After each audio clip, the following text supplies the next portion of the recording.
मैं आज सुबह एक थॉट एक्सपेरिमेंट के बारे में सोच रही थी। मतलब कल्पना करते हैं एक बहुत ही बिजी कंस्ट्रक्शन साइट की।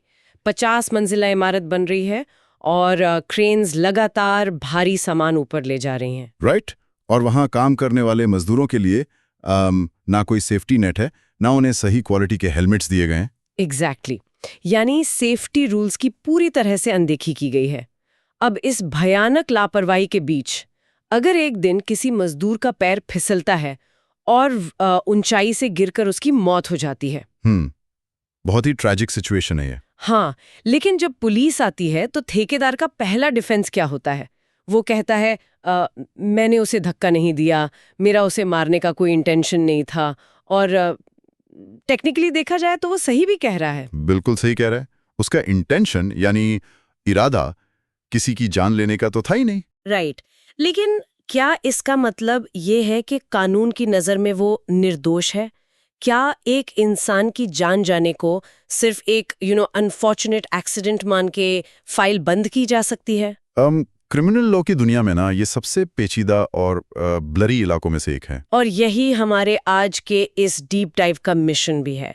इस इन डेप्थ एक्सप्लोरेशन में हम समझेंगे कि जब किसी की जान चली जाती है लेकिन मारने वाले का कोई इंटेंशन नहीं होता तो कानून उसे कैसे मेजर करता है। ये एक ऐसा टॉपिक है जो हम में से किसी की भी लाइफ से जुड़ा हो सकता है, चाहे हम सड़क पे गाड़ी चला रहे हों या किसी हॉस्पिटल में इलाज करवा रहे हों। सही बात है।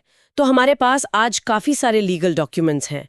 ओल्ड आईपीसी और नए भारतीय न्याय संहिता यानी बीएनएस 2023 का कंपैरेटिव स्टडी है, और मेडिकल नेग्लिजेंस से जुड़े कुछ बहुत ही लैंडमार्क्ड कोर्ट केसेस भी हैं। तो लापरवाही यानी नेग्लिजेंस को मर्डर या कल्पेबल होमिसाइड से अलग कैसे देखता है? क्योंकि जब किसी की जान जाती है तो सोसाइटी का फर्स्ट रिएक्शन तो यही होता है ना कि मारने वाले को बस सख्त से सख्त सजा मिलनी चाहिए। एग्जैक्टली। लेकिन क्रिमिनल जूरिस्प्रूडेंस सिर्फ ये नहीं देखता कि क्या हुआ है, मतलब सिर्फ मौत को नहीं देखता। वो एक एक्सरे की तरह डीप में जाकर ये एनालाइज करता है कि वो एक्ट कैसे और क्यों हुआ। राइट। चाहे पुराना आईपीसी हो या नया बीएनएस, मर्डर और कल्पेबल होमिसाइड के लिए ना इंटेंशन यानी इरादा का होना बहुत जरूरी है, या कम से कम नॉलेज होनी चाहिए कि मेरे इस काम से सामने वाले की मौत हो सकती है। लेकिन जब इंटेंशन भी ना हो और ऐसी कोई नॉलेज भी ना हो तब क्या होता है? वहां पर क्या अप्लाई होगा? वहीं पर नए भारतीय न्याय संहिता का सेक्शन 106 सबसेक्शन 1 पिक्चर में आता है। ये वो प्रोविजन है जो पहले आईपीसी की धारा 304A हुआ करता था। अच्छा, कॉजिंग डेथ बाय नेग्लिजेंस। बिल्कुल। इस सेक्शन के लगने के लिए 5 बातों का साबित होना जरूरी है। पहली चीज, किसी की मौत हुई हो। दूसरी, वो मौत आरोपी के किसी एक्ट या काम की वजह से हुई हो, यानी दोनों के बीच एक डायरेक्ट लिंक होना चाहिए। हाँ, डायरेक्ट लिंक। और तीसरी और सबसे इंपॉर्टेंट बात, वो काम रैश यानी उतावलेपन से या फिर बहुत ही लापरवाही से किया गया हो। राइट। और चौथी चीज कि मौत का कोई इरादा ना हो। एग्जैक्टली। और पांचवी कि ये एक्ट कल्पेबल होमिसाइड की कैटेगरी में फिट ना बैठता हो। तो अगर हम अपने उसी कंस्ट्रक्शन साइट वाले एग्जाम्पल पर वापस जाएं, तो उस ठेकेदार पर सेक्शन 106(1) के तहत केस चलेगा, है ना? हाँ बिल्कुल। ठेकेदार का इरादा मर्डर का नहीं था, लेकिन उसने जो किया, या रादर जो सेफ्टी मेजर्स उसने नहीं लिए, वो एक घोर लापरवाही थी। और इसके लिए सजा क्या है नए कानून में? इस सेक्शन के तहत 5 साल तक की जेल और जुर्माना हो सकता है। पर ये एक बेलेबल यानी जमानती अपराध है और मैजिस्ट्रेट फर्स्ट क्लास इसकी सुनवाई करते हैं। Okay, wait. यहाँ पर एक बहुत ही लॉजिकल सवाल उठता है। जब किसी का इरादा मारने का था ही नहीं, मतलब कोई क्रिमिनल इंटेंट या मेंस रेया था ही नहीं, तो फिर उससे क्रिमिनल लॉ के तहत जेल की सजा क्यों? वैलिड पॉइंट है। क्या ऐसे केसेस को सिर्फ सिविल लॉ के तहत हैंडल नहीं किया जाना चाहिए, जहां ठेकेदार से बस भारी कॉम्पेंसेशन लेकर विक्टिम की फैमिली को दे दिया जाए? जेल भेजकर आखिर सोसाइटी को क्या मिल रहा है? देखिए, इस पुशबैक को समझने के लिए ना एक एनालॉजी लेते हैं। कल्पना कीजिए कि कोई इंसान एक बहुत ही बिजी सड़क पर अपनी छत से बिना नीचे देखे एक भारी पत्थर फेंक देता है। अच्छा। अब उसका इंटेंशन किसी की जान लेने का बिल्कुल नहीं है। वो शायद बस अपनी छत साफ कर रहा था और उसने बिना सोचे समझे बहुत ही रैकलेसली वो पत्थर नीचे फेंक दिया। राइट, बस केयरलेसली फेंक दिया। हाँ, लेकिन इस एक्ट में सोसाइटी के लिए जो खतरा है ना, जो रिस्क फैक्टर है, वो इतना बड़ा है कि इसे सिर्फ कॉम्पनसेशन के भरोसे नहीं छोड़ा जा सकता। कानून यहाँ एक कॉन्सेप्ट स्टैब्लिश करता है जिसे हम ड्यूटी ऑफ केयर कहते हैं। ओ, ड्यूटी ऑफ केयर, यानी एक सिविल सोसाइटी में हमारी दूसरों के प्रति एक जिम्मेदारी होती है। एग्जैक्टली एक नॉर्मल इंसान से ये उम्मीद की जाती है कि वो ऐसे काम नहीं करेगा जिससे दूसरों की जान आए हुए ही खतरे में पड़ जाए। जब ये लापरवाही एक लिमिट क्रॉस कर जाती है, इतनी घोर हो जाती है कि किसी की जान चली जाए, तो वो सिर्फ दो लोगों के बीच का सिविल केस नहीं रहता, वो पूरी सोसाइटी के खिलाफ एक क्राइम बन जाता है। ऐसे इसीलिए स्टेट या गवर्नमेंट इसमें इंटरफेयर करती है और इसे क्रिमिनल लायबिलिटी बना देती है। सही पकड़ा आपने। सजा का डर इसीलिए जरूरी है ताकि लोग अपनी ड्यूटी ऑफ केयर को सीरियसली लें। लेकिन सोर्सेज में एक बहुत ही फाइन लाइन भी एक्सप्लेन की गई है।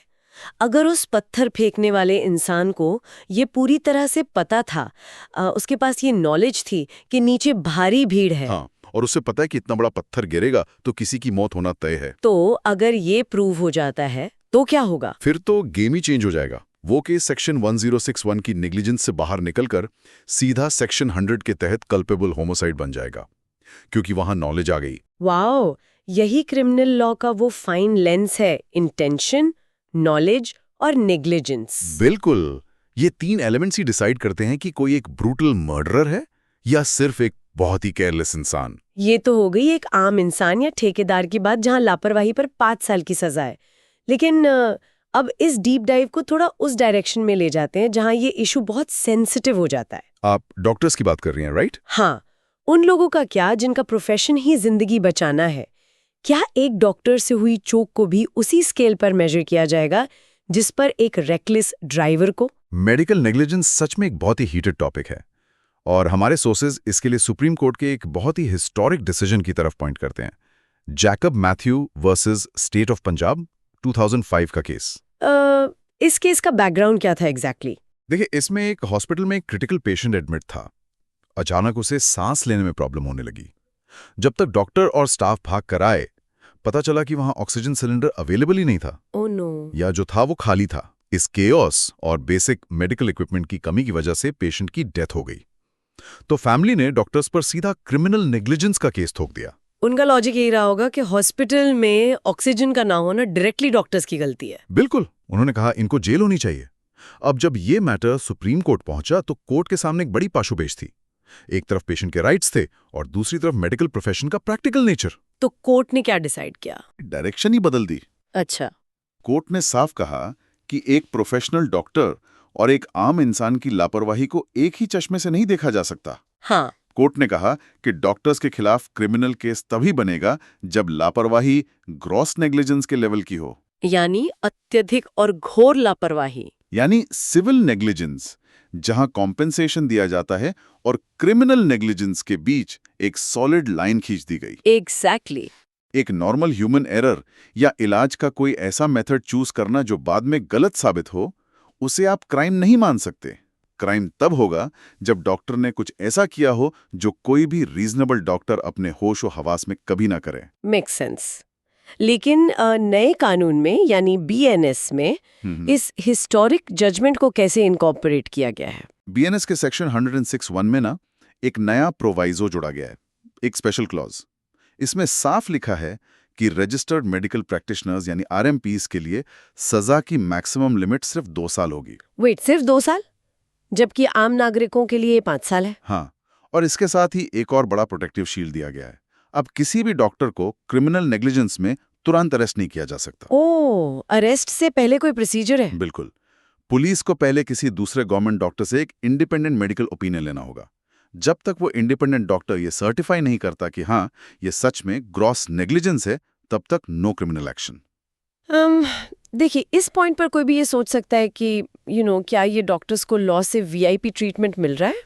लोगों को लगता तो ऐसा ही है। I mean, आम इंसान की गलती से जान जाए तो 5 साल, डॉक्टर की गलती से जाए तो 2 साल। ये डिस्क्रिमिनेशन क्यों? जान की कीमत तो बराबर है ना? ये सवाल बिल्कुल नेचुरल है, लेकिन अगर हम इसके पीछे की साइकोलॉजी और सोसाइटी की बड़ी नीड को समझें तो पिक्चर एकदम क्लियर हो जाती है। वो कैसे? देखिए, एक डॉक्टर का डेली जॉब ही रिस्क लेना है। जब एक सर्जन ऑपरेशन टेबल पर किसी क्रिटिकल पेशेंट को खोलता है या कोई इमरजेंसी डॉक्टर किसी एक्सीडेंट विक्टिम को रिवाइव कर रहा होता है, वो एक एक्सट्रीमली हाई प्रेशर सिचुएशन होती है। हाँ, वहाँ सेकंड्स में डिसीजन लेने होते हैं। राइट। और ह्यूमन बॉडी कोई मशीन तो है नहीं। अगर डॉक्टर के दिमाग में हर वक्त ये डर मंडराता रहेगा कि एक छोटी सी ह्यूमन एरर पर पुलिस उसे हथकड़ी पहना देगी, तो इसका डायरेक्ट रिजल्ट क्या होगा? वो शायद रिस्क लेने से ही डरेंगे। एग्जैक्टली। इसे मेडिकल फील्ड में डिफेंसिव मेडिसिन कहते हैं। डॉक्टर्स क्रिटिकल पेशेंट्स को ट्रीट करने से ही मना कर देंगे। वो कहेंगे कि इसका केस बहुत बिगड़ा हुआ है, अगर मेरे हाथ से कुछ हो गया तो मुझ पर सेक्शन 106 लग जाएगा। सही कहा। वो पेशेंट को बस दूसरे हॉस्पिटल रेफर करते रहेंगे और उस रेफरल के चक्कर में पेशेंट रास्ते में ही जान दे देगा। तो लॉ ये समझता है कि सोसाइटी को ऐसे डॉक्टर्स चाहिए जो बिना किसी खौफ के अपनी पूरी एबिलिटी से काम कर सकें। आई सी। यानी ये डॉक्टर्स को कोई फ्री पास नहीं दे रहा, बल्कि एक बैलेंस बना रहा है ताकि एंड में फायदा पेशेंट्स का ही हो। बिल्कुल।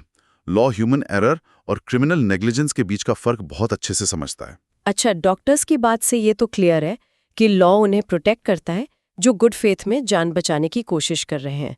लेकिन अगर इस डीप डाइव में हम दूसरे पहलू को देखें।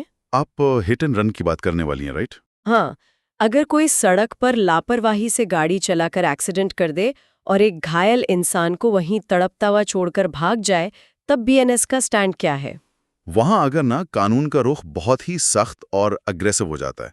बीएनएस का सेक्शन 106 सब सेक्शन 2, जिसे सब हिट एंड रन कहते हैं, वो अप्लाई होता है। और इसमें पेनल्टीज क्या हैं? अगर कोई बिना पुलिस या मैजिस्ट्रेट को रिपोर्ट किए एक्सीडेंट स्पॉट से भाग जाता है तो सजा 5 साल से बढ़ाकर सीधा 10 साल कर दी गई है। और सबसे बड़ी बात, इसे एक नॉन बेलेबल यानी गैर जमानती अपराध बना दिया गया है। 10 साल और 9 बेल, ये तो सच में बहुत सख्त है। इसके पीछे लॉ मेकर्स का मेन इंटेंशन क्या है? इसके पीछे ना एक मेडिकल साइंस का प्रिंसिपल काम करता है, गोल्डन आवर।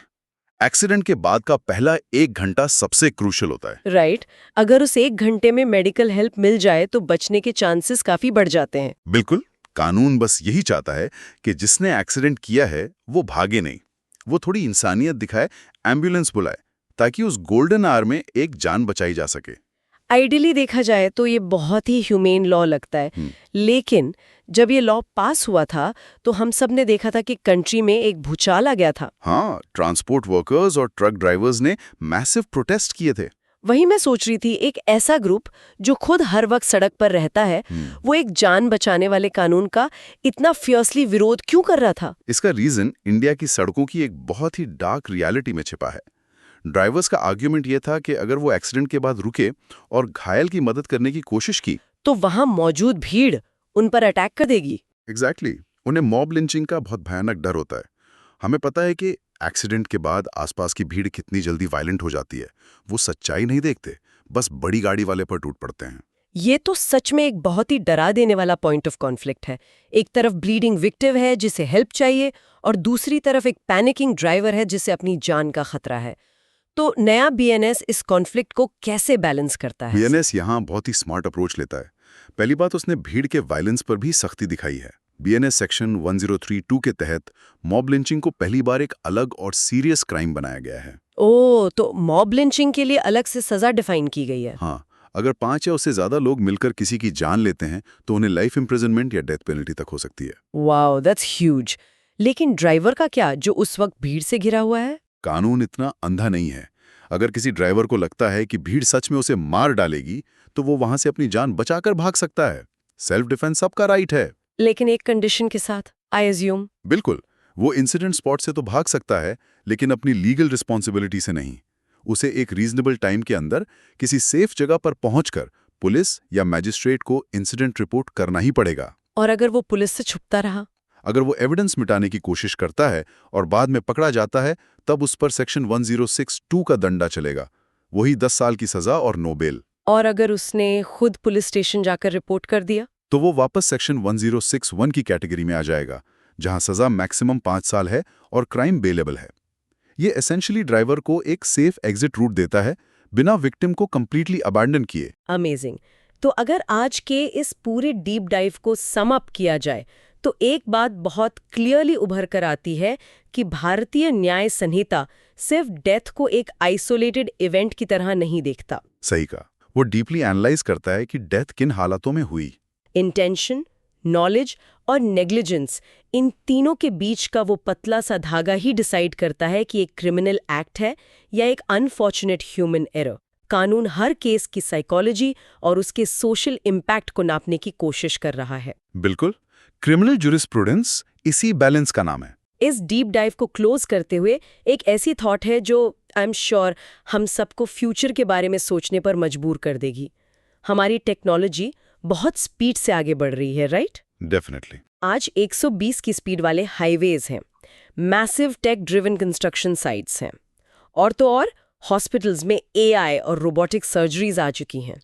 इंसानी इंटरफेरेंस धीरे धीरे कम हो रहा है और मशीन्स डिसीजन ले रही हैं।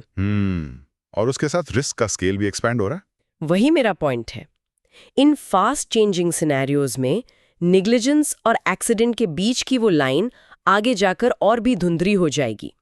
अगर एक सेल्फ ड्राइविंग कार एक्सीडेंट करती है या एक रोबोटिक आर्म से सर्जरी के दौरान गलती हो जाती है, तो वहां लापरवाही किसकी मानी जाएगी? ये एक बहुत ही बड़ा सवाल है। हाँ, फ्यूचर में सोसाइटी और लॉ के सामने सबसे बड़ा चैलेंज यही होगा। हम कैसे लोगों को, स्पेशली इनोवेटर्स और डॉक्टर्स को, मिस्टेक्स के डर से पैरालाइज होने से बचाएं और साइमल्टेनियसली आम जनता की सेफ्टी की अकाउंटेबिलिटी भी मेंटेन रखें। सही बात है। ये सिर्फ लॉ मेकर्स का काम नहीं है। एज अ सोसाइटी हमें इवॉल्व होना पड़ेगा इन नई रियलिटीज के साथ। एब्सोल्युटली। तो नेक्स्ट टाइम जब भी आप न्यूज़ में किसी एक्सीडेंट या ऐसी किसी ट्रैजिक घटना के बारे में सुने, तो कानून के इस एक्सरे लेंस के बारे में ज़रूर सोचिएगा। क्या वहाँ इंटेंशन था, क्या वहाँ नॉलेज थी, या सिर्फ घोरे लापरवाही? क्योंकि लॉ बस ये नहीं देखता कि क्या टूटा है, वो ये समझना चाहता है कि वो कैसे और क्यों टूटा। आज के इस डीप डाइव में बस इतना ही।